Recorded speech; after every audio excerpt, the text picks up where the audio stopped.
विभूती राहिल्या त्या कीर्ती जगा माझी हो राहिल्या त्या कीर्ती जगा माझी. म्हणजे असं काहीतरी करा, असं जगा की आपण जोपर्यंत आहे तोपर्यंत अशी कीर्ती मागे ठेवा.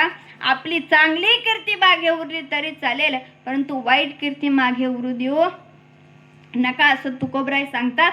म्हणून त्यासाठी काय करा तर तुम्ही क्षणाक्षणाला विचार करा, परंतु विचार करत असताना कसा करायचा तर सारासार विचार करा उठा उठी नाम धरा कंठी विठोबाचे. सार असणारा विचार आपल्याला करायचा आहे आणि त्या भगवंताचं नाव मुखामध्ये ठेवायचं. मग सार काय आणि असार काय तर सर्वजण शेतकरी वर्ग आहात. भुईमुगाच्या शेंगा सर्वांना माहिती आहे. त्या झाडाला वरती येतात बरोबर ना, नाहीतर त्या झाडाला खाली येतात. मग आता खाली आल्याच्या नंतर आपण ज्यावेळेस ती शेंग आहे त्यावेळेस ती फोडली की शेंगदाणा फेकून देतो आणि टरफल खातो बरोबर का तर नाही.